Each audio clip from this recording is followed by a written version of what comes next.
and call this meeting to order. We do have a quorum. Jen, you're good on attendance? And minutes, I would look for a motion to, unless there's any corrections, I'd look for a motion to approve the minutes from the last regular meeting, but all the way back in November. So moved. Second. All right, a motion and second. Any discussion? Hearing none. All those in favor say aye. Aye. Opposed, same sign.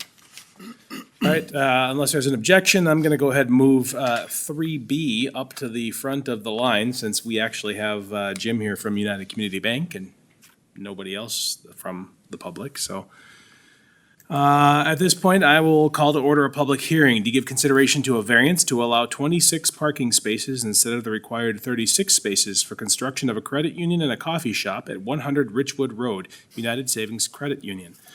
Kelsey, you want to give us the rundown?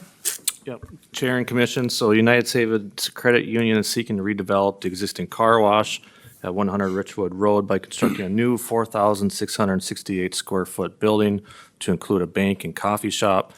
The site plan includes actually 2 drive-throughs to service the bank and coffee shop. The property is currently zoned B3 and these are permitted uses. It really looks like, other than parking, everything else, at least on the draft site plan, would meet zoning requirements. The drive-throughs conform to the ordinance, setbacks, all those things seem to look good. I included in my staff report the actual section out of the zoning ordinance that has the off-street parking requirements. The applicant also provided a really nice kind of summary of what is needed, again, based upon the breakout of what is bank space, what is actual kitchen space, and what is the dining area, for a total of 36 parking spaces. Furthermore, the ordinance states that if a variance or a waiver is requested from the parking requirements, there's a payment in lieu of parking spaces. Currently, the city council has that price set at $2,500 per space. So if there's a variance for 10 parking spaces, in theory, that would result in a $25,000 payment in lieu of. The applicant is requested to waive that payment in lieu of in exchange for granting the city and the Boys and Girls Club basically access to the parking lot through an easement. And there are times when there are events up at the Boys and Girls Club that overflow parking. They do need some additional parking, so there is a need for that additional parking. I list out some findings. If you bear with me, I'll read through these. Again, the zoning ordinance stipulates a few conditions you should look at when granting a variance. Is the variance in harmony with the purpose and intent of the ordinance? The 26 parking spaces are adequate for the proposed businesses based upon applicant's experience in other locations. The proposed parking is adequate as the coffee shop and credit union consists mostly of drive-through traffic. A public parking lot is located nearby with additional parking spaces. 2, is the variance consistent with the comprehensive plan? The comprehensive plan identifies this area as commercial, and the proposed use is consistent both with the comprehensive plan and the B3 zoning district. You also have to establish a practical difficulty, and that means, has the property owner proposed to use the property in a reasonable manner not permitted by the zoning ordinance? The proposed project is consistent with the current use of the area and is consistent with the current B3 zoning district. A shared parking agreement will provide a safer environment for attendees at larger events at the Boys and Girls Club. Is the plight of the landowner due to circumstances unique to the property not created by the landowner? The property is unique with its topographical challenges as it sits on a hill with some large existing trees on the property. The variance would allow trees to remain and limit the amount of excavation and retaining walls needed on the site. The proposed site plan with 26 spaces provides an efficient use of space and functionality. A city park and parking lot is located adjacent to the property. Let me see, I got last one. The variance, if granted, will not alter the essential character of the locality. Again, the property is zoned B3 and has been a commercial use for many years. The project is a significant redevelopment of existing vacant, blighted commercial property. The credit union and coffee shop will maintain the business character of this locality and provide another service business in the area of the city. So lastly, the recommendation of staff is to grant the variance based upon these conditions. The applicant provide a minimum of 28 parking spaces or provides 26 parking spaces and pays $5,000 for a payment in lieu of parking fee, kind of an option there. And then, of course, the applicant do provide an easement to the city to provide public parking for events held at Crowster Park and the Boys and Girls Club of Detroit Lakes. The applicant's here. If you have any questions, I'll take those, or I'm sure the applicant will speak to his request. Well, let's go ahead and open it up for a public comment. Jim, if you want to come up and just state your name and official address for the record, please. Well, thank you, Mr. Chairman, for moving the agenda around. I certainly appreciate that. Getting on the road sooner is, I'm gonna pass these out if I could. Absolutely. Just grab one and pass it on down. That sheet of paper, well, wait, I'll state my name first. James Schaefbauer. I'm the president and CEO of United Savings Credit Union. We're the ones asking for the variance. I do live in Fargo, North Dakota, 3709 22nd Street South in Fargo. We do have a lake place down here on Lake Munson, and so that is my retirement place, so I really like the area. We love being down here. Anyway, the reason for this, and United Savings Credit Union is, we're about a $120 million credit union, been in business for over 90 years. And we have 3 locations in Fargo, 1 in Dilworth, and we opened up the one down here in Detroit Lakes in 2019, just when I took this position. My previous position was with Capital Credit Union. I had just got done building our new branch on 32nd Avenue and Veterans in West Fargo there, Fargo, West Fargo, with the coffee shop, very similar to this type of operation. And so for comparison, I gave you all what the Fargo parking requirements are, just so that you have some comparison.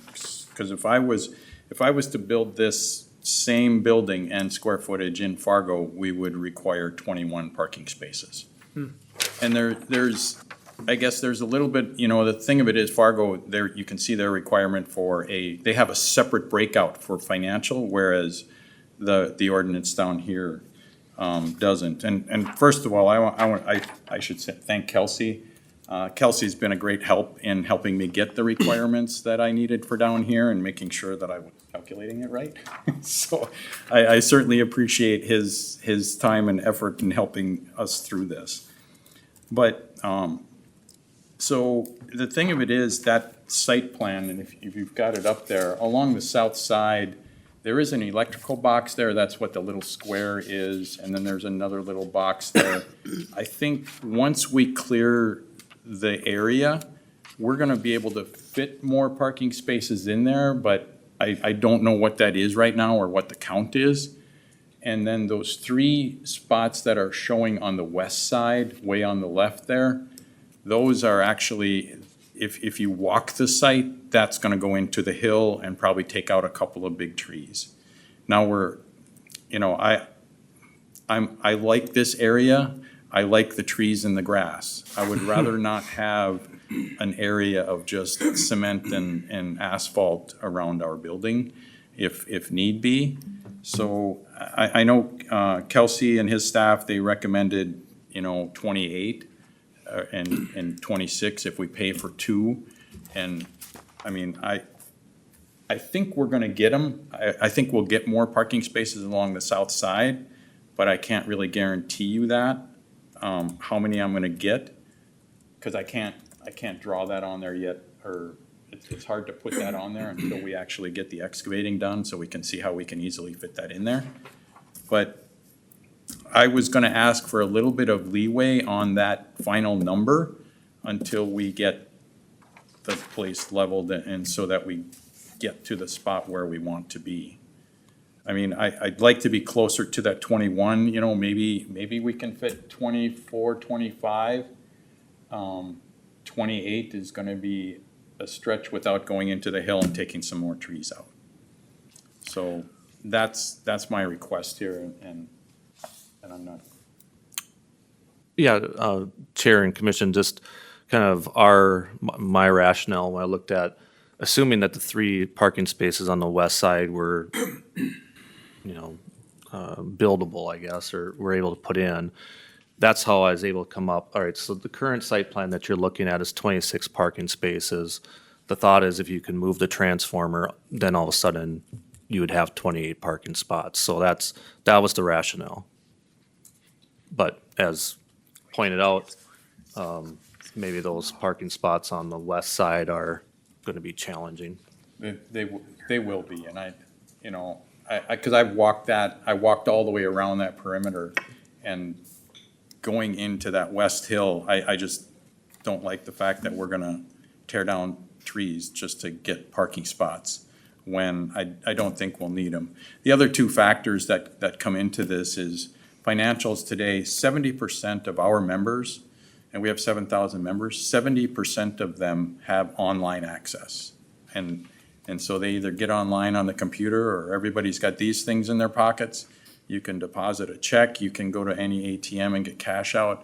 Our traffic from a financial perspective is really low, and I think a lot of financials are that way.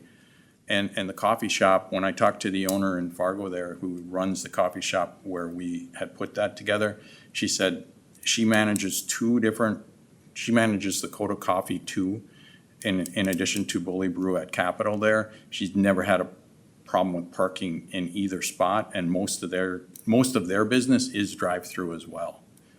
So that's, I guess, some of the rationale for going with not needing even the 26. But I think if we, I know Kelsey recommended 28, but if we can at least remove those three on the other side and say we're gonna get 25 out of there, I think we will for sure. If I can, remove those two spots and do parking all along that south side, I think we'll get there. So I think I could settle on a number of 25 if you would be agreeable to that. Yes. Can you explain the coffee shop concept to me? Is it a sit-down area that you have to have a number of cars for There's people to a sit little and bit of come a in, sit. or is it a drive-through coffee shop? There's a little bit of a sit down in there too, so we kind of share a lobby area. But in the cases where we're not open, there's a spot that closes so that they can't get over to the financial side. So we're basically co-located, but we share lobbies, we share bathrooms. The public bathrooms are both ours and theirs, and when we're closed for business, we would have there's a door that closes so that they can't get through to the financial side. So Kelsey, explain to me how we come up with the parking spaces needed for the coffee shop, which is sort of a restaurant. My understanding is that's usually based on a square footage of the building that is the restaurant? Correct. So I put up on the screen here, this is the summary that Jim did, and this is accurate. So you're basically splitting the uses that are within that 4,668 square feet. We minus 10%, you just reduce 10% off your square footage for interior walls, those sorts of things. And then basically the bank, we don't have a separate classification for parking for banks. It's just office building, so it's 3 spaces plus 1 per 200 square feet of floor space, which is this 19. And then the coffee shop, it gets split between what's the kitchen area, because that's 1 space per 80, and then the dining area. As you pointed out, there is a little walk-in area, there's a little seating area. So, that dining area then has a different calculation of 1 space per 40, and that's how you get the calculation of 36 parking spaces.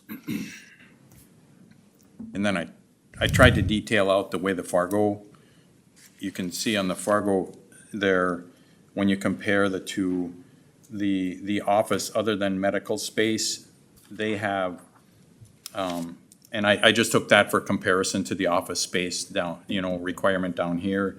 Theirs is 1 space per 300 square feet, and there's no extra 3 on it.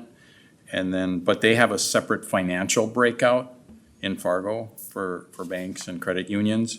And so that is 1 per 250 square feet, whereas down here it's 1 per 200. So there's less spaces that would calculate there. And then the kitchen area is broke out. It's the greater of the,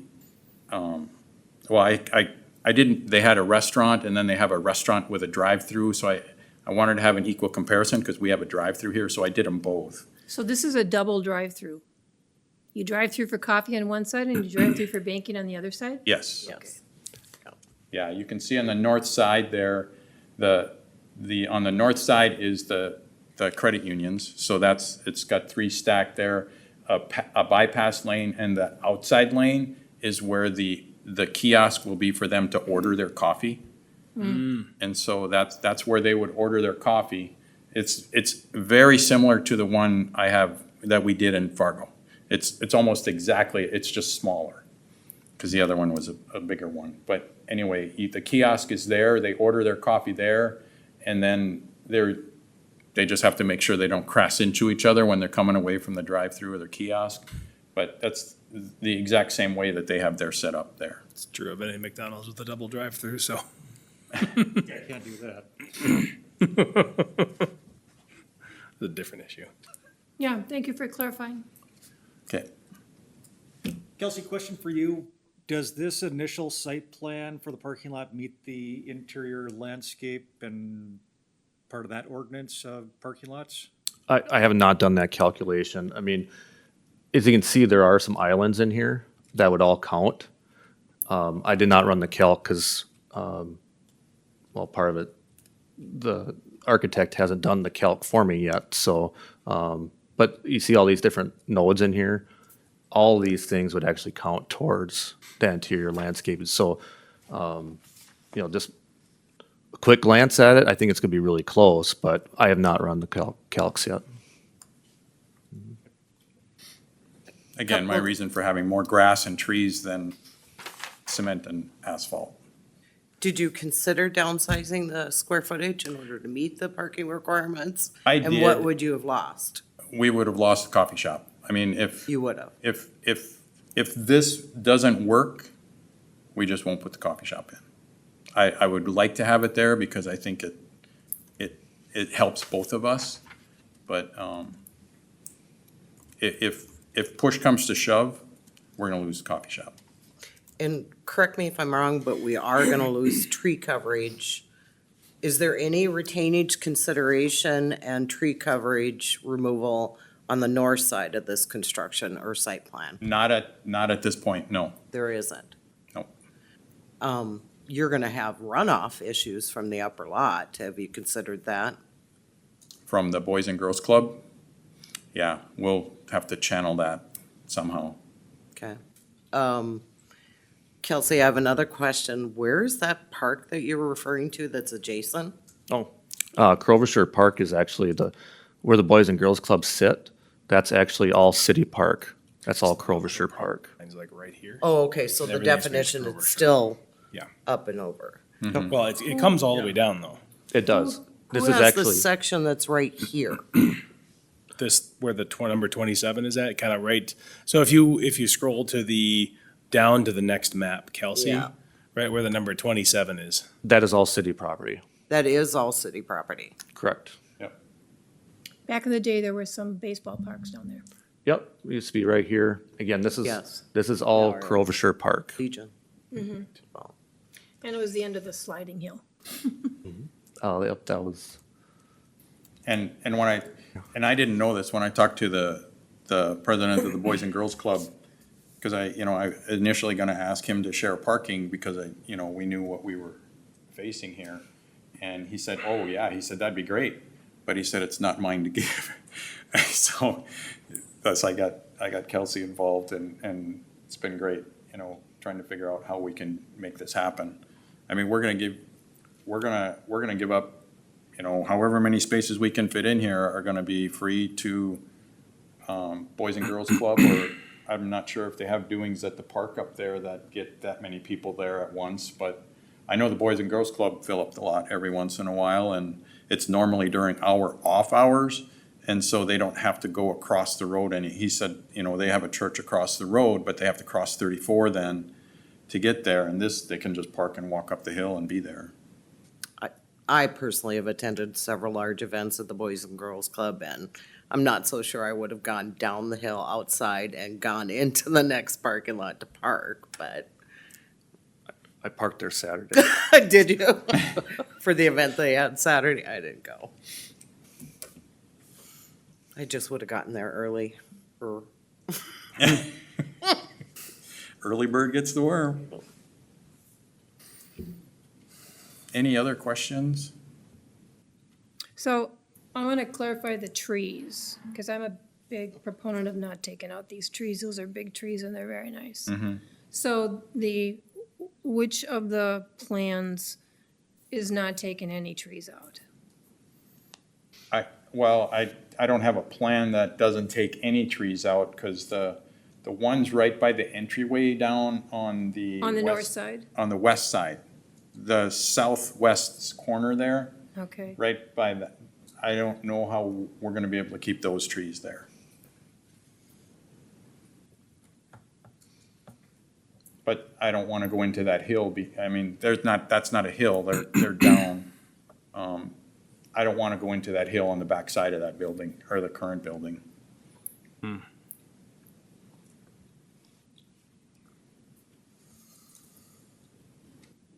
The kitchen in this space, is that just gonna be like for muffins, donuts, that sort of Yeah, stuff? it's not a full kitchen that, for meals or stuff, they might have some like breakfast sandwiches and stuff that they'll heat in a microwave, Right, but just, that's Heat the, it and grab and go. yep.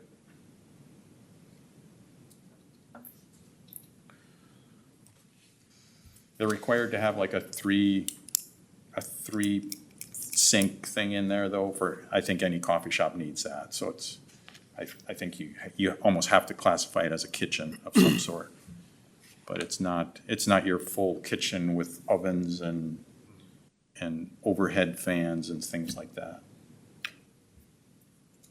Kelsey, I have a question for you. In your findings under B, the calculation was 5,000. The difference between 36 and 28 and the minimum would be 20,000. Are you reducing that as a negotiated fee because of the easement consideration? That's correct. That's the reason for waiving the payment in lieu of is, there's a public benefit in getting the easement from the credit union for additional public parking.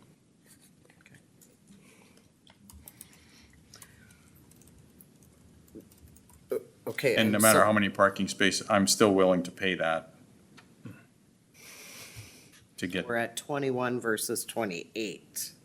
I would rather be at 21, I'm just gonna make that clear. Just so you know, I would be fine with 21, that's just more grass and more green space and maybe even a few trees I can plant. But, But your request was really 25. I can't, I don't know how I can do more than 25 is what I'm saying. If you see the benefit of having those parking, the public spaces, and you would like me to have more grass and more trees, and you're willing to approve the 21, I would agree with that too.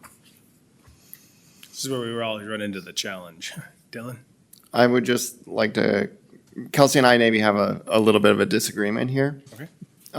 So you can take whatever side you want, but I would caution the board from, designing the applicant's project. So make sure, he is well in his right to change the application as he wants right now, but I would make sure that the board is not, I'd caution the board against,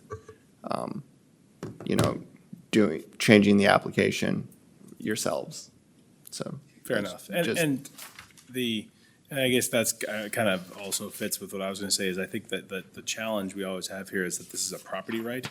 So if we grant this is with the property, whether you're there in 10 years or not. And so that's a consideration as well. I think a consideration for us as we think about the variance too is it's a tough lot. What can go there?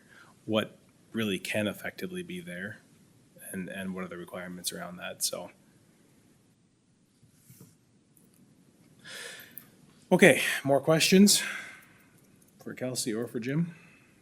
Well, and to Dylan's comment there, I mean, the applicant can actually remove his request for the variance at this point and come back. Yeah, I just want to point out, the application was for 26 parking spaces, was on the application.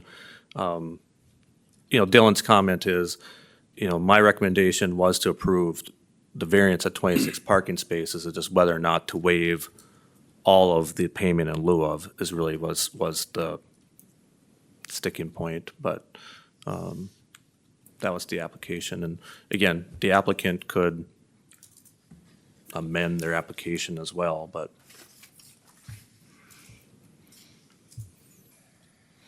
Okay. So I mean, again, the variance was 26. I can get to 26, but I think, Kelsey's counter was 28. What 28 then says I have to put those three on the other side. And so I'd rather not do that. And so if I can amend it, I would like to go to 25, because it's 28 then minus the three. And if we can all agree to that. I don't know what the process is for amending it. other He than- can amend it on the record. Huh? He can amend it on the record. Okay. So I guess that's your decision if you want to, on the record, amend it to 25. Would it be approved at 25? I don't know, we haven't really discussed it yet. So the clarification is, if we stay at 26, it includes the $5,000 of the, Well, that's the recommendation from The the city. recommendation It's up to fee. us to decide what we want to recommend. correct. And again, I want to be Correct. clear, I mean, my recommendation was based upon the site plan, which shows the 3 parking spots on the west side. Because my rationale was, well, again, there's some cost involved to move that transformer. Don't kid yourself, right? So Right. there's gonna be some cost to move that transformer, but that can be done, and then clearly you can fit 2 more parking spaces in there. So that was the rationale. And who bears that cost of moving the transformer? Is that? That would be us. And I know that's not cheap. I've had to move one in Fargo. It's not cheap. Okay, further questions from the commission? If not, I guess I would seek maybe some discussion and a motion. Oh, go ahead, Dylan. Before there's a motion, Kelsey and I have another slight disagreement All right. on timing. And I will own it, that is a pretty minuscule, it's verbiage, essentially. The recommendation from the staff is that the easement is a condition of the variance. The attorney's office hates conditions on variances with a burning passion. And so our recommendation would be that the motion be granting the variance after the property owner provides a recorded easement to the city, which I understand is to some degree a condition, but the timing is the difference here. In the way that Kelsey has worded it, you would grant the variance and the property owner could go get would then go get the easement for the city, or to the city, in the way that we have proposed. Once the easement comes, then the variance is granted. Timing, maybe it's a little semantic, but that's the slight difference. Okay, noted. Thank you. All right. And the easement is the use of the parking area for the boys and girls. Yes. If my word counts for anything, we will grant that easement. We trust you, Jim. All right, discussion, motion? So just kind of, I went down the path of asking about the size of the kitchen, or not size, but the purpose of the kitchen. It's more of a coffee shop, so we've got a one-size-fits-all kitchen space as kitchen space. We don't have whether or not it's a prep kitchen, whether it's a full kitchen. And, in terms of what we did with the coffee shop down on Westlake Drive, we're not supposed to measure one variance against another, but, there's historic precedent again, for or against, parking spaces. We're always arguing over parking spaces in this community. We're arguing over drive-throughs and whether or not we should have a double one, and it, I don't know. So the way that the ordinance currently reads is we need to, apply the parking ratios based upon what is currently written, and then so I don't know what I'm saying. I'm just saying it's not an easy, clear-cut thing, Right. because we always are in need of parking, and it's frustrating in times when the city grants a variance to not allow or not enforce the parking, and then it spills over into other pieces of the community. And I don't know if that would happen in this area. It seems like it's a limited amount of parking space for, 5 offices inside the credit union and 9 seating spaces in the coffee shop. So in that case, if you've got every seat filled in that place, we're still gonna have parking spaces left over. So I'm advocating both ways.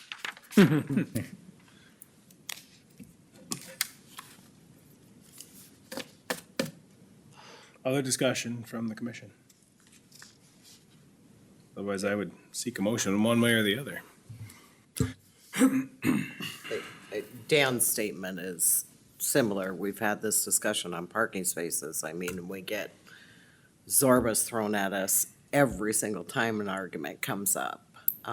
So I have a tendency to follow the parking variances or the parking Ordinance, requirements as stated. So, but I also know parking is such a 4-letter word around here because we just don't have enough from that standpoint. I think this is the unique challenge we have anytime we're dealing with variances, right? Because the purpose of a variance is to handle the things the ordinance can't handle. And And I think I'll just interject a little bit. Originally, when I approached the president of the Boys and Girls Club, it was the intent, I wanted to share, because we calculate to 36. Right. I wanted to share 10 with him so that, we'll settle on 26, and I'll still settle on 26. We'll share 10 with them, or we're sharing actually 20. We'd be sharing 26 with them, and they're sharing 10 for us. So if we end up needing more, we can park in there, because we're pretty much off hours both ways. We need them during the day, they need them after hours and for their bigger events. And so that's why I originally had approached him. And he said, sorry, that's not mine to give. Right. So, Chair, I don't know if this helps or not. I mean, you're right. We've, in my time here, I've seen us grant parking variances, and a lot of them are similar to this, right? There's usually a public parking lot nearby. Like, I think about downtown, there's been instances, the coffee shop, there was, get an easement from the adjacent fairgrounds. So I think we have granted those type of variances. Again, when I look at this is not a greenfield site. This is a redevelopment site. So you go, if you look at my methodology and looking at the findings, is this a unique property? And that's kind of the point that's being made for the variance is this isn't a flat lot over by Menards. This is a unique property that has a lot of topographical challenges, and it's hard to meet the parking requirements. And, oh, by the way, there just happens to be a park right next door that actually has additional parking. I doubt you'll ever need it, but it's there. And then we can certainly have a policy discussion about our parking requirements at some point. Yeah, that's why I had that thought in mind too. I mean, at the end of the day, you've got a closed down old car wash that is going to continue to deteriorate. Probably not likely to reopen, especially considering the current ownership. What's gonna end up on that corner? Kelsey, does the Boys and Girls Club currently meet and exceed their parking requirements, or did rates for their parking at that. I have that question time. too. Oh, Dan. I don't know. I didn't look, Dan. Okay. Andrew, do you remember? I don't know if I think they were short, but I can't remember exactly. Okay, I'm gonna make a motion. Thank you. The motion is I'm going to support the easement timing that Dylan referenced. But also include the provision for 26 parking spaces with a payment in lieu of $5,000 as the variance So- recommended by staff. Just to make sure I'm clear on that. You are moving to grant a variance for 26 parking spaces with a payment in lieu of $5,000 in lieu of additional spaces. And that payment and the easement granted after that payment. Prior Or no, to. prior to Prior that to. payment, I sorry. was I gonna read say that, thank you. that Yes, and Prior to. yeah, okay. I will second that. So we have a motion and a second on the floor. Is everybody clear on the motion? I guess I have a question. So we're doing the 26 spaces plus they pay? Yes. So you're not doing the 28, so they're paying to the 28? Well, because his recommendation states the applicant provides a minimum of 28 or It's an or. provides 26 spaces and $5,000. That's what I'm asking. We got rid Taking of the the first or. part. I think, so you went with the or. I went Provides with the 26 or. spaces and pays the 5,000. That is correct. And then, yeah, okay. And provides an easement preceding the variance. So just so I'm clear, you guys want an easement granted before the variance is approved, right? Yes. I mean, you're approving it, but it's gotta be conditional on the easement being granted, and I'm totally fine with that. I don't know how long does that take to do that? Yeah, Does that have to go before a commission too, or? Oh, so the process is from here, we take our recommendation, it goes to the Community Development Committee, which meets the Monday before council in that little room back there. Okay, The Community Development Committee reviews that and brings that to the council with a recommendation. And so the council on Tuesday, the 11th, thank you, will meet at 5 o'clock right in here, and that's where we'll make the final decision. okay. And can we get The 10th. Is it the the easement done prior to that? Or do we have to wait for that Have to before wait we do until the easement? after that meeting, We have to wait with the easement till after that meeting? yes. Dylan, Dylan's the one that stuck his foot in his mouth on that one. Dylan has to answer that one. I can the easement will take a little bit. We would have to get it recorded. Recording takes a couple days. We'll have to draft it, obviously. Part of the drafting will be on what we are actually, where the easement actually is. So that is, a legal description, some of that stuff. So there is some extra work associated with. They're costly with that? There's probably some cost, yeah. Yeah, there'll be some cost. Yes, there'll be some cost. I wouldn't have it off the top of my head, but Okay. So we have a motion on the table to approve a variance for 26 parking spaces and payment of $5,000 in lieu of the additional spaces. And an easement to be granted prior to that payment for additional parking, public parking for events held at Grovershire Park and the Boys and Girls Club of Detroit Lakes. Is that stated correctly? All right, so we have a motion and a second. Any further discussion on that motion? Hearing none, all those in favor say aye. Aye. Opposed, same sign. Motion carries. So Jim, we'll take that forward on Monday, the 9th. The Community Development Committee will meet back there. It's not another public hearing, but you are welcome to be there if you want. But Tuesday, the 10th at 5 PM, right here in this room is when the city council will meet. That will be where the final decision will be made. And again, it's not an initial public hearing, It is up to the mayor, but he often lets people speak if they want, but that's his decision at that meeting. So And you can February, attend the community development meeting. Yeah, as you're well. welcome at both if you'd like. okay, and the community, what time is the community? 5 PM. So 5 both PM. meetings are at 5 PM. Monday, the 9th, Tuesday, the 10th, February 9th, and then February 10th is is the city council meeting here, and that's here at 5 5 PM. Yep. PM. Okay, And Jim, thank you for the chart. no, It was great information. yep, well, Kelsey too, so he was the one that guided me to the right spot, so, thank you. Thanks for your time and Yeah. moving me up. No problem. Thanks for being here, Jim. I'm not sure moving it up actually helped much, but. But you know, by the time you're out the door, we might finish the rest of our business.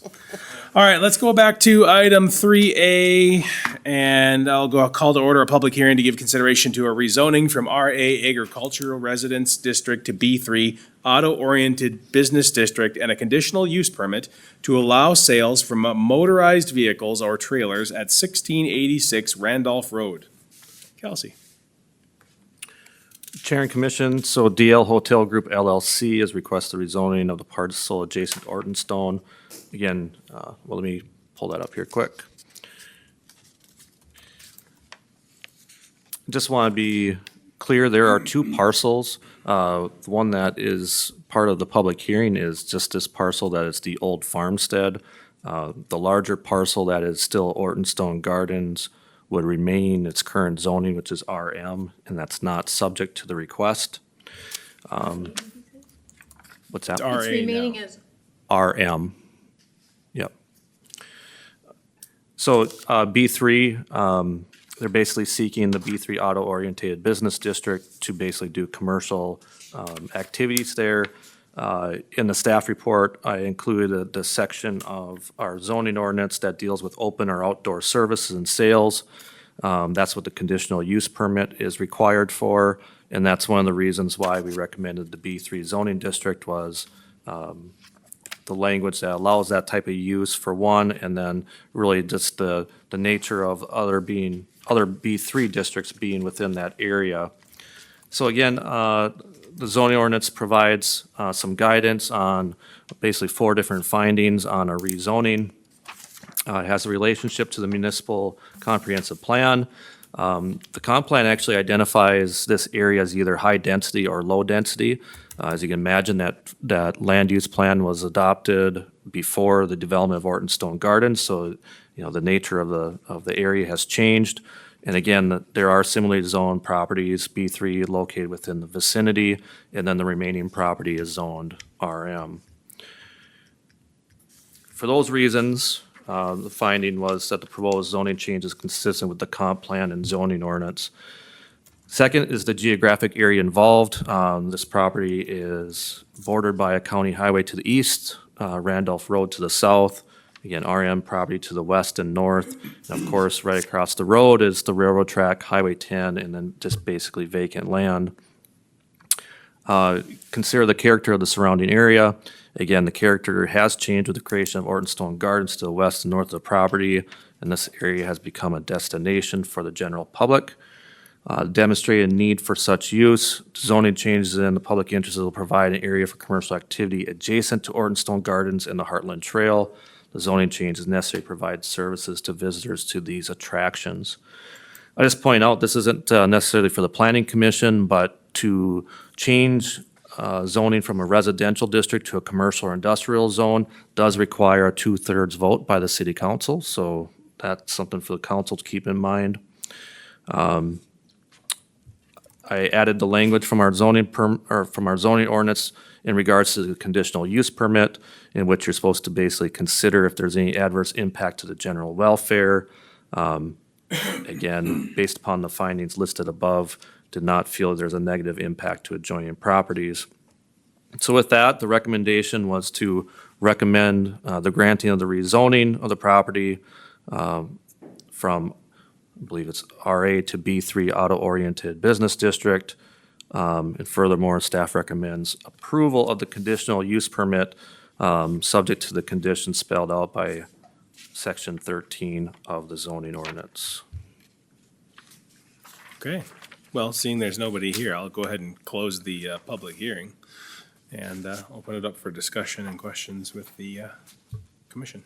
Kelsey, question, would be rezoning this parcel, or what would happen with the adjacent to the west of, up against railroad tracks, it's all RA right now, would it make sense to take care of all of that at the same time? Yeah, I mean, I think that gets zoned RA just because of the way that the GIS just blurs it all together, but obviously the railroad track doesn't really have practical zoning, right? But even coming on the south side of 54 there and the Yeah, 'cause portion, this, like this here, right, again, that's all just right away. So I mean, again, it's, probably doesn't make it, I don't think it makes a difference. I mean, should we color it different?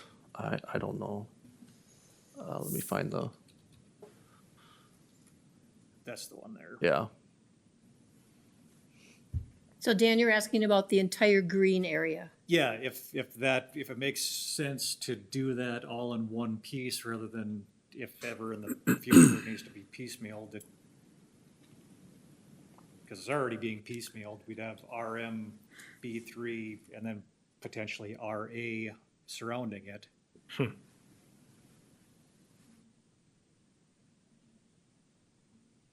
Yeah. I think for now, Jen's pointing out, we advertise it as this legal description, and we use their specific legal description. So we probably need to stick to that for now. Sure. And then the next question was, this was retained by this ownership group, not included with Ortonstone Gardens when the Ortonstone Garden City Park agreement was put in place? There are two separate owners, there are two separate LLCs. Is there some common ownership between the LLCs? Possibly, Right. but they are two separate LLCs. Yeah, that was, So this particular plot is not Ortonstone Gardens.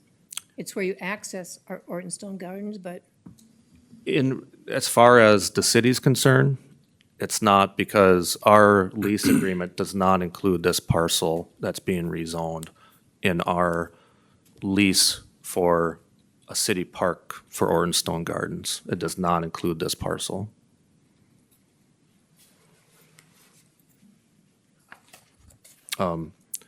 Grand scheme of Ortonstone Gardens is that the main parking lot would actually go off of Randolph Road here to then access the park someday.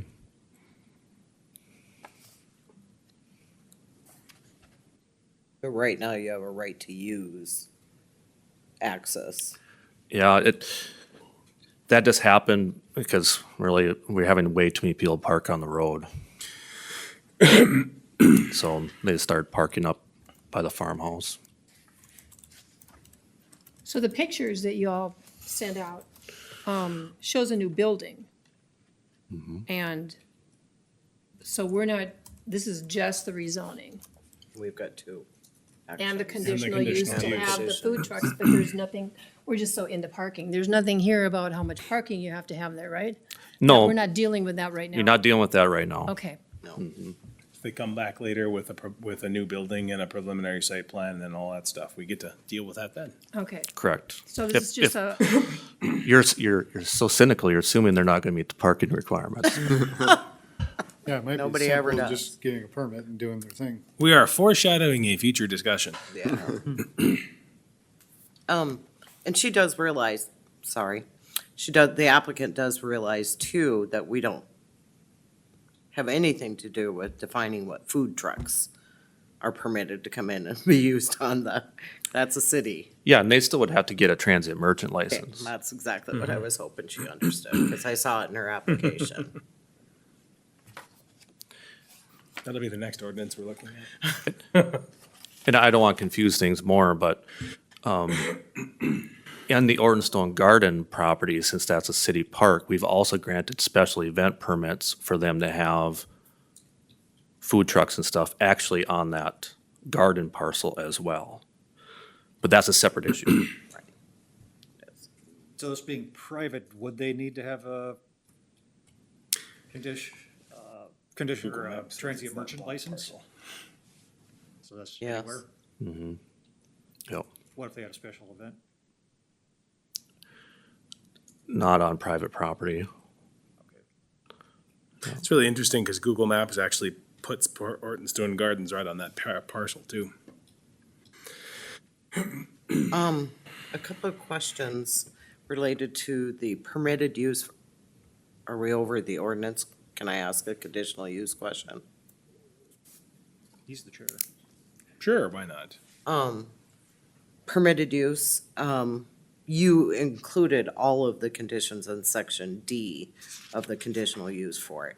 Do you know what type of automotive rental, I mean, is there a clarity on what that means from a business standpoint? Well, there's a reason why later on the agenda, we're gonna have a discussion about the B3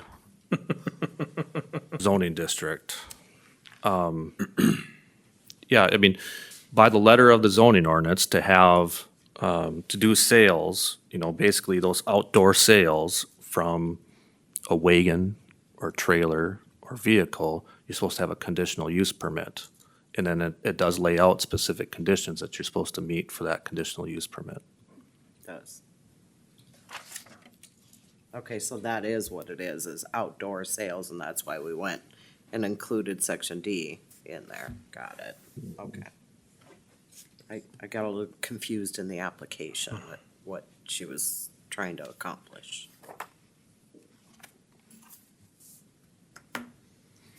Okay, further discussion?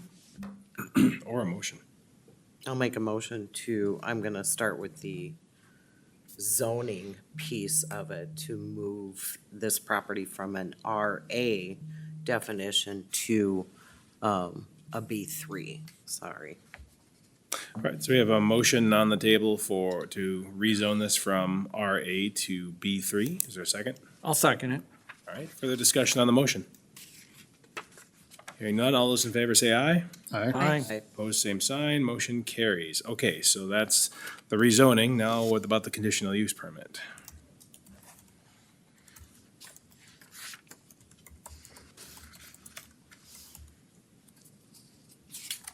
See, I just want to clarify. So the B3 auto-oriented business district, in that already has the ability on a B3 property to have sales from a motorized? Only under, sorry, it's not underneath permitted uses, that section I put in there is under conditional uses. So in order to do that use, you gotta If you're a grant, B3, you have to go get a CUP. yes. Okay. Right. So discussion on the conditional use permit or a motion? I would move to approve the staff recommendation to allow a conditional use permit in this plat once it's zoned B3. Okay, is there a second? I'll second that. All right, any further discussion on the motion? All those in favor say aye. Aye. Opposed, same sign. All right, motion carries. For all those who are listening online, that'll happen at February 9th and 10th. Previous schedule noted. Because this doesn't go on YouTube or anything. Click on the video. All right, so that brings us to 4B, a discussion on ordinance changes in the B3 auto-oriented business district. Kelsey. So Chair and Commission, I think the initial stimulus for this was discussion about car washes, because I think a couple months ago you had Yeah. a conditional use permit for Weber Ford in the B3 for a car wash. So that's certainly up for discussion. I think in looking at the B3 auto-oriented district, I think there's other things to also discuss in there. And again, if you want to just give me a minute here, I'll kind of explain a few things. So first of all, subdivision 3, right? It says permitted accessory uses, right? So one of the permitted accessory uses is open and outdoor storage as an accessory use, provided that, and then you gotta meet these different conditions, right? And then it even references section 20 subdivision 1E, which is our conditional use permit section. So what is it? Is it permitted or is it conditional? And then if you go down a little bit further, we have the same language about open and outdoor storage as a principal or accessory use, provide that. So again, it's just conflicting itself. Is accessory outdoor storage, is it conditional use or is it permitted? That's one example. Again, we have car washes. Again, we could have some debate. Should car washes require a conditional use permit to be in the B3 district? That's kind of a policy decision. My comment on that editorial comment is as long as we have good language maybe in our parking section about queuing and having enough stacking, maybe you don't need it, because ultimately, why would you want a condition on a car wash? To me, the main concern is that stacking and having adequate space for the lining up for the car wash. So again, maybe that could be addressed by making sure we just have good language in our parking section. So then we get to really the discussion that we just granted a conditional use permit for Orton Stone. Again, Orton Stone's a little bit of a unique project. As you saw, they're proposing a kind of a small building, and then with some outdoor sales, whether it's food trucks or what have you. So we have a lot of language in here about open and outdoor sales that are all conditional uses. We have section C, we also have section D. Now, for better or for worse, I can tell you, we don't enforce this. I mean, when you look at Menards, Walmart, L&M Fleet, all those outdoor sales, none of them have a conditional use permit. When we have food truck come into any of those properties, they don't have a conditional use permit. So I think there's a policy question. Why do we have all this language in here? Why is it a conditional use permit? What are we trying to prevent? What's the concern? And is it still needed? And that's really my question. Is that still needed? Because otherwise, I probably gotta call Walmart before they get their garden sale out and tell them they gotta come and get a conditional use permit. Because we haven't been doing it. The other thing is housing. We edited permitted uses back in 2023 to allow dwelling units being part of a commercial structure and located above the first floor. So basically, mixed-use projects is a permitted use in the B3. And then under the conditional uses, which is really perplexing to me, item H, with a conditional use, you can get a multifamily dwelling structure of not more than 4 dwelling units, provided that. I'm not sure why we would grant a conditional use permit for less than 4 units. I could see why you would do a conditional use permit for an apartment building. So with that, when you start looking at some of these permitted uses and conditional uses, we could certainly look, just at the B3 district. But what my recommendation is you almost should zoom out and really look at the B1, B2, and B3 districts and just make sure you have consistent terminology. Some of our references go back to and say, well, in this district, you can use whatever the permitted uses are in the B1 or the B2 district, or it says whatever conditional uses are allowed in the B1 and B2 districts, you can do in the B3 district. So really, you need to start back at those districts as well, and then you start kind of walking through and say, all right, what's allowed in the B1? What's a conditional use in the B1? Then you go to B2.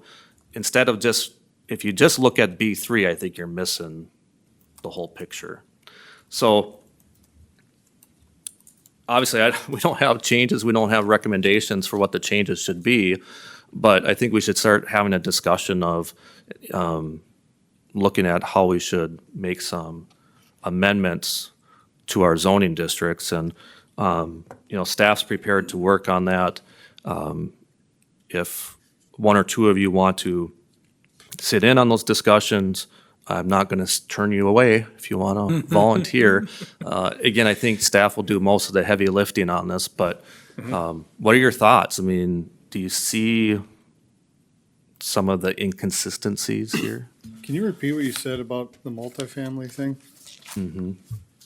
So if you look in the B3 district, basically, residential uses are not permitted uses, except when they are above the first floor. So that's basically a mixed-use development, right? Like a McKinley Plaza, something like that, right? So that was added in 2023. But then further down under conditional uses, we have language that you can do a multifamily dwelling, structures of not more than 4 units is allowed as a conditional use permit. And Because that's, anything over 4 in one building would be considered commercial. well, no, right now you wouldn't. At least in my world. Yeah, anyway. It doesn't make sense to me. I don't know why in a B3 district you'd start allowing twin homes. Right. Why would you do that? Now, to allow an apartment building, maybe there's some discussion why you'd want to allow an apartment building in a B3 district with a conditional use. Are there any scenarios where we have not more than 4 dwelling units existing in a B3 district now? I I mean, guess I just, like, to me, anything, any duplex, triplex, fourplex, those are considered multifamily in my world. You know, 1 is single family, anything more than 4 is commercial. Yeah, Something must have happened in 96 that right? triggered the Right. want or need, or somebody Right. wanted to do something in the B3. I was not around here in 96. Well, I would say I support reviewing all of them because it's 2026. And I mean, these food trucks have only been around for about 10 years, to be honest. I mean, that's a new thing that fits, I mean, things are changing now. The rules don't always apply when there's some new stuff that's going on, so. And I think if we're gonna review that piece of it too, that particular piece, we should take a look at how does it, how do the other ordinances, then fees and things like that affect that? Do we need to address that, or is that addressed in another component too, as a thought? Yeah, I think part of the question is like, are those uses that, again, you always try to come up with a worst-case scenario, but should those just be permitted uses? Is it a problem that L&M Fleet has stuff outside for sale? I don't know. That's a policy question. I mean, for me, it's not, but I can't speak for everyone.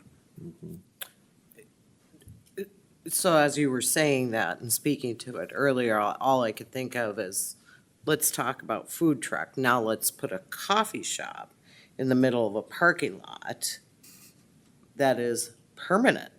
So do you guys remember the caboose that used to be sitting in Subway's parking lot? It was more of a permanent, it wasn't a food truck definition. Now, that's what I likened that to be, and that they would have to get a conditional use permit to do it.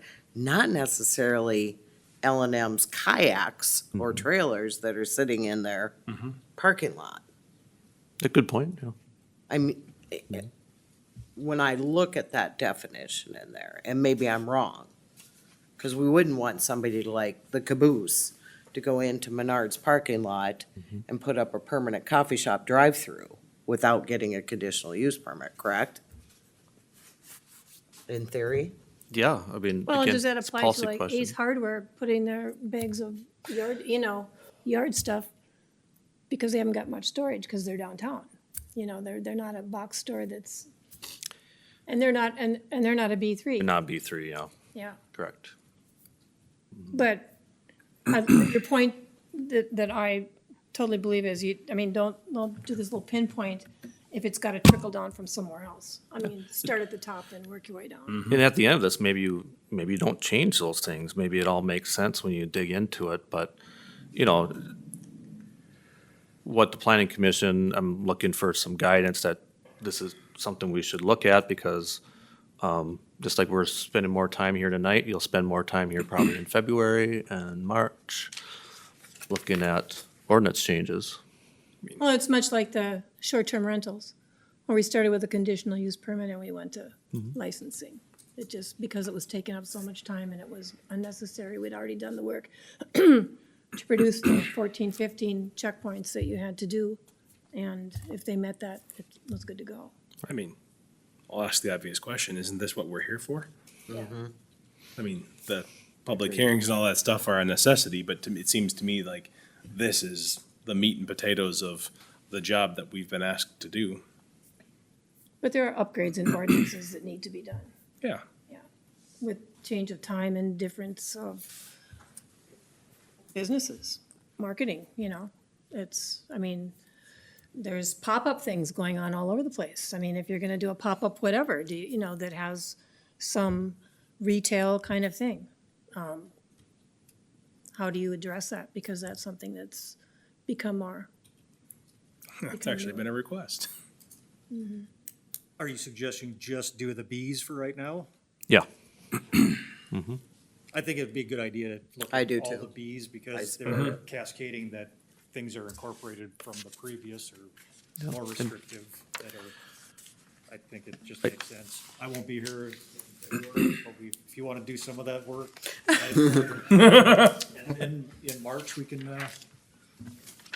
Yeah, I think that's a good place to start. I mean, obviously, our parking regulations is something, Yeah. Yeah. again, those are policy decisions. I'm not trying to say what they should be, because I get it, you know, you want to have adequate parking. I completely get it, but How hard is But it my- to pull a list of, for example, all of our parking variances?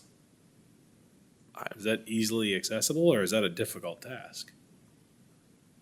Or in the last 10 years? I heard Did that, you even though see she her- just. Yeah.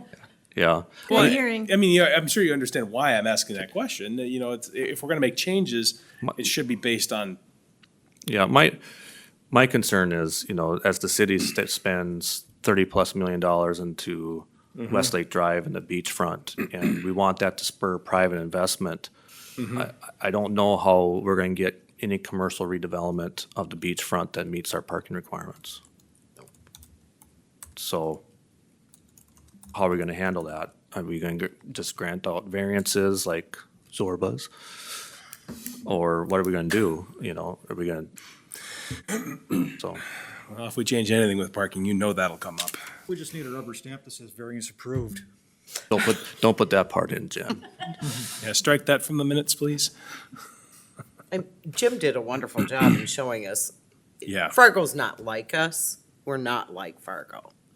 But he did do a wonderful job in saying, okay, there's been more delineation between a bank that has a drive-up consideration versus an office building. I mean, it was enlightening. Correct.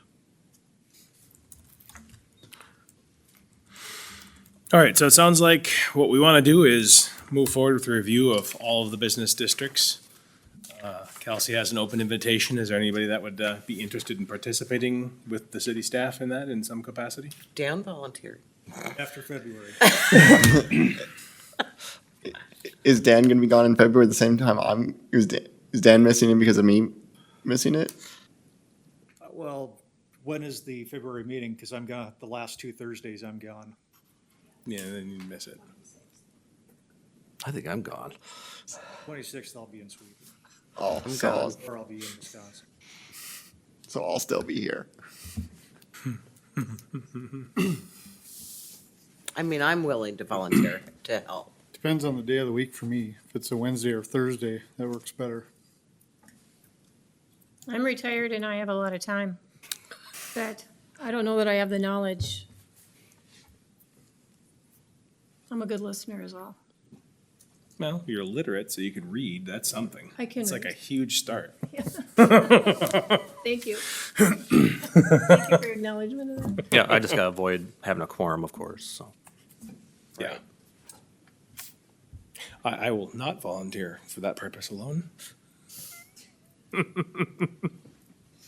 All think right. morning, afternoon, evening? I haven't put any thought into this.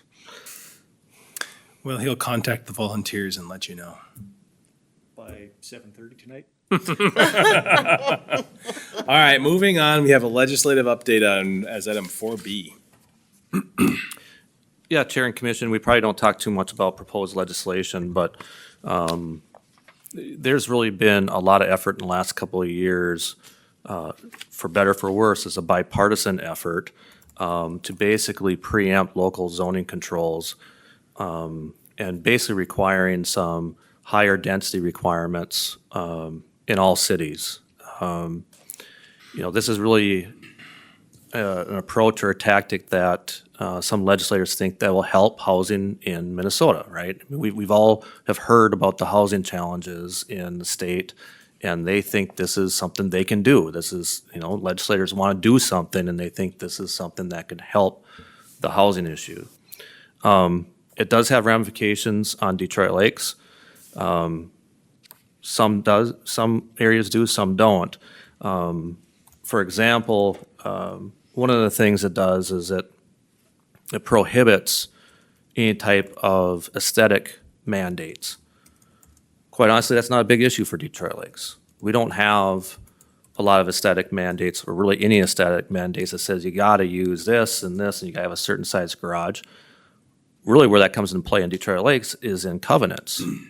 And I had this discussion with the legislators, like I said, what are you guys gonna do with covenants? Are you gonna prohibit covenants?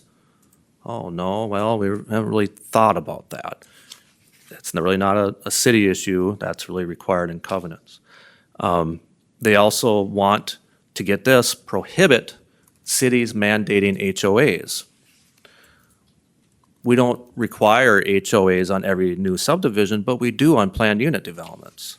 So on a planned unit development where there's some common space or some sort of common amenity, common dock system or pool or something like that, we require them to have some sort of organization that's gonna maintain those public spaces.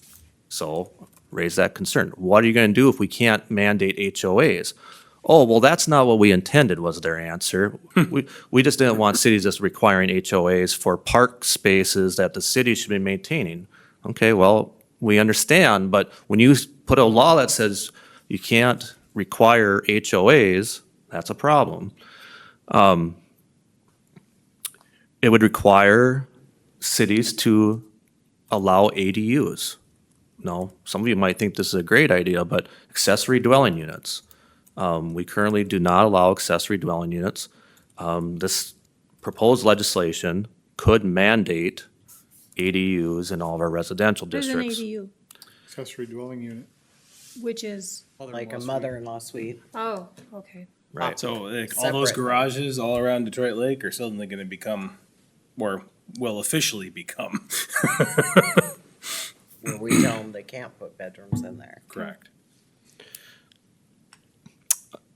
Let me see what else is there. There's more. I just want to get in. I don't want to miss anything. Design standards. The other thing is it would require cities to allow some sort of mixed housing in our commercial districts. I could look at that and say, well, that's not a big deal. We allow mixed uses in almost all of our commercial districts. And then they get into the choose your own adventure language. So based upon how big of a city you are, what class city you are, so we're a fourth class city because we're at 10,000 people. They're looking at a point system that says, all right, you gotta choose so many of these policies to get to a certain point level. And you get points based upon basically rezoning areas of your residential district that you can allow fourplexes. So, I don't know if I have these off the top of my head.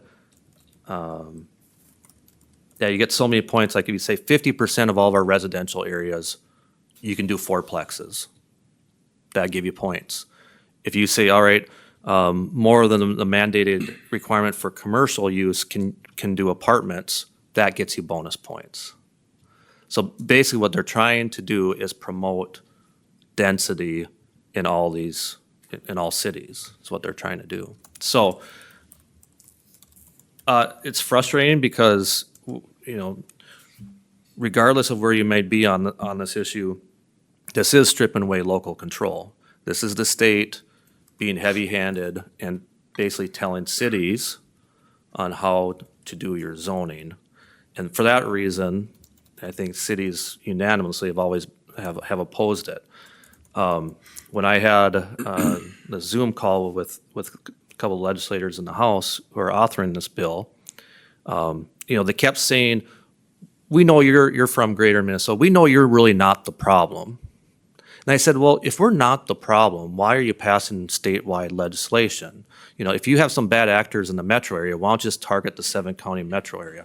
Oh, no, we got to come up with a solution that helps us out statewide. And besides, this stuff here, this really doesn't apply. This isn't a big deal. And it's this idea that these mandates don't cost a city even like Detroit Lakes time and money to comply with. I mean, think about if you put this in, think about the time we'll have to put in to figure out how we're gonna permit ADUs, right? And it just doesn't happen overnight.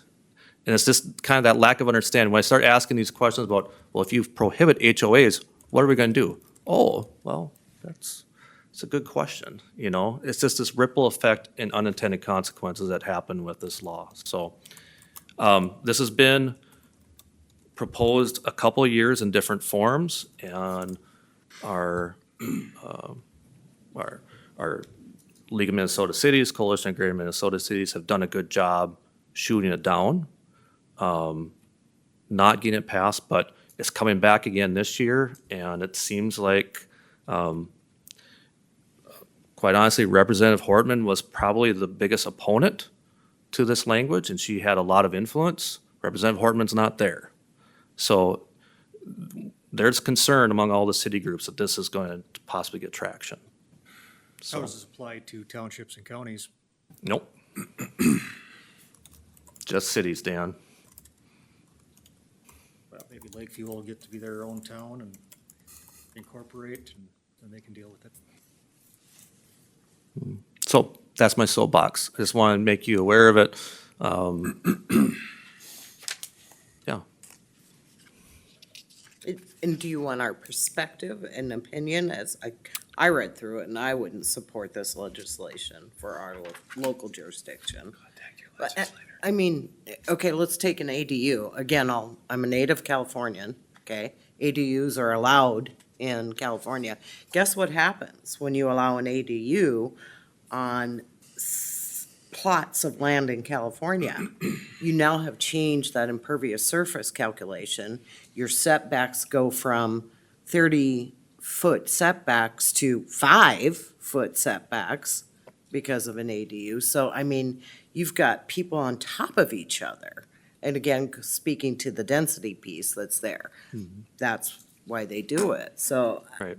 I like the fact that we don't have those densities and that we have greater setback requirements and that we have impervious to protect. Counter proposal, reinstitute the 2-mile extraterritorial subdivision authority. Good luck. Well, I did make that point, though, is, all right, I just want to point out, you know, to them was, you know, our competition in Detroit Lakes for housing, when someone's choosing to build or developers looking at developed land, isn't whether they're going to do in Detroit Lakes or Alexandria or Fergus Falls. It's whether they're going to do in Detroit Lakes or Lakeview Township or Detroit Township. And, all right, I mean, there's already all this cost and all this regulation that you got to do within city limits of Detroit Lakes. And you can go put in, you know, 20-foot paved surface out, no well and septic, no curb and gutter. As a developer, it's a lot less cost to develop, and then you put in these large lots. And, well, and now, look at, I said you're gonna encourage more sprawl and development outside of cities in rural Minnesota. You're defeating the very thing that you're trying to get with higher density. In greater Minnesota, this type of legislation is gonna have the counter effect. Because you won't have to abide by this stuff 1 foot out into the township. And then they box it in and make it impossible for the city to effectively sprawl. So, Well, contact your legislator. That's my recommendation. All right, anybody have anything on the variance and conditional use status report, Liz? Not tonight. Thanks. All right, anything else from any of the commission members? City staff? City attorney? All right, No. well, let's call this meeting adjourned.